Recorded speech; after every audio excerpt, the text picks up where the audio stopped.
In this video, I'll go through some examples of calculating the domain and range of a function. So we can think of a function as changing input numbers into output numbers. So for example, this number represented here in the inputs changes into this number over here as an output. So I've got some examples here, and a function has to have a unique output for each input. So each of these red arrows goes from one of the inputs to one and only one output. But we can have an output coming from more than one input. So I've got a couple of examples here. This input here goes to this output, and it's the same output as for this input here. All the numbers that are in the inputs are called the domain, and all the numbers that are in the outputs are called the range. So let's go through some examples. If our function is the square root of 3 times x minus 2, then what are some numbers that could be in the domain? So the square root function only works for non-negative numbers. So if I just do a little bit of side work here, we need 3x minus 2 to be non-negative, so either positive or 0. So therefore x minus 2 has to be greater than or equal to 0, so therefore x has to be greater than or equal to 2. So the way that we can write this is using interval notation, that x belongs to the interval that goes from 2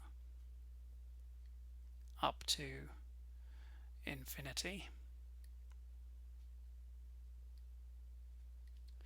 and a square bracket like this on the left hand side means that the number 2 is included in this interval, and the round bracket on the other side means that infinity is not included. So this is the interval notation that says that x has to be greater than or equal to 2. It goes from 2 all the way up to, but not including, the number infinity. What about the range in this case? So in this case, the square root function is typically assumed to just be positive roots or 0. So the range here is any non-negative number. So f of x is in the interval from 0 up to infinity, including 0, but not including infinity. Let's go to the next example. So x over x squared minus 1. So there's a restriction here. We cannot divide by 0. So again, if I do a little bit of side work, in this case x squared minus 1 cannot equal 0. So x squared cannot equal 1. So x cannot equal, well, there's two possibilities here, minus 1 or plus 1. Other than that, any other number will work. So our domain is going to be, it's going to be a collection of intervals. So it could be any number between minus infinity and minus 1. And then we can take the union of that interval with the interval between minus 1 and plus 1, not including the endpoints, and we take the union of one final interval going from +1 up to infinity.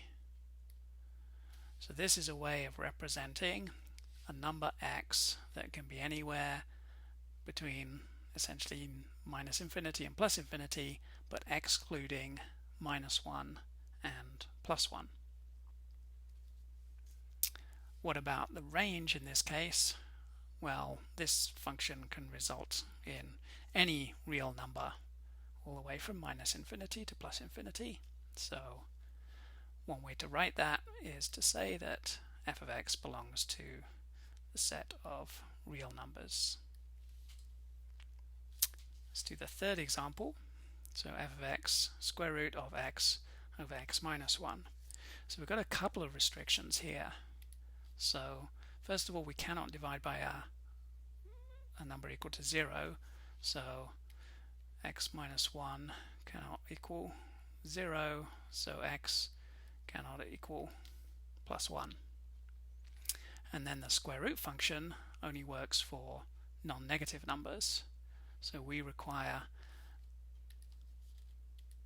x divided by x minus 1 to be non-negative.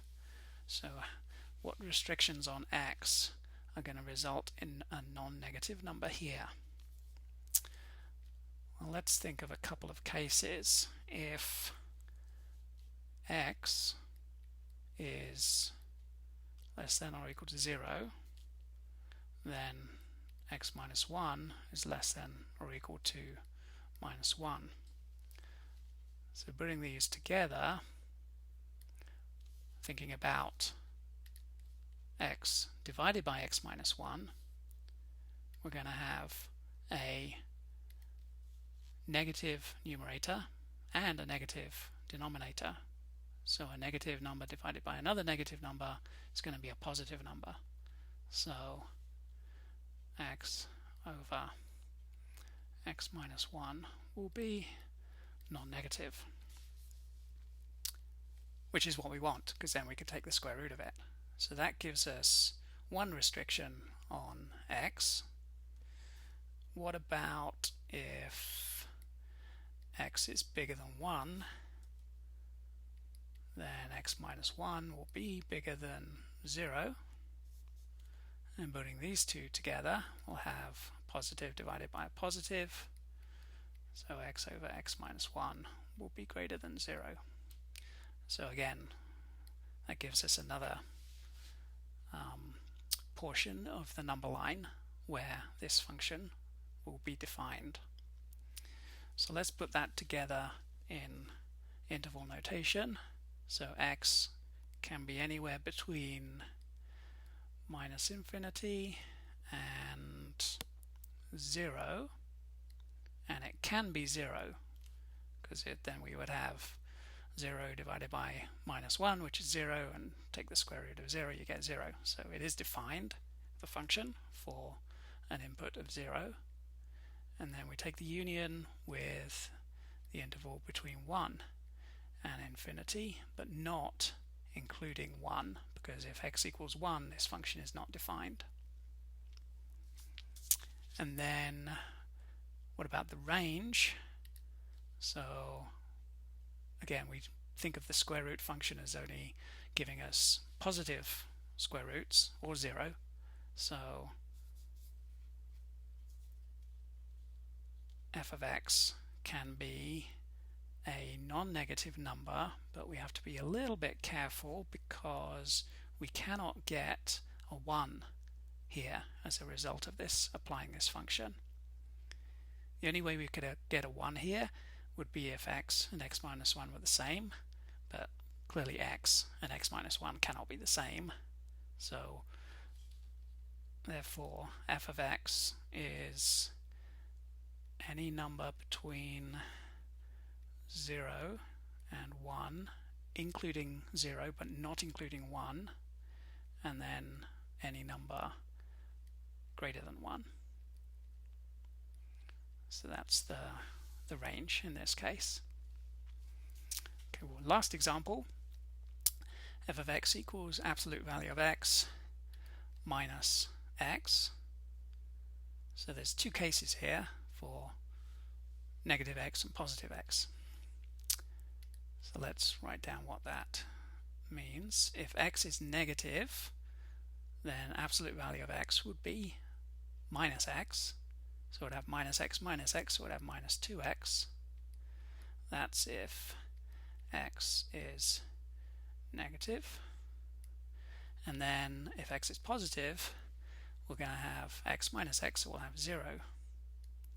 And if x is 0, we'll also have 0. So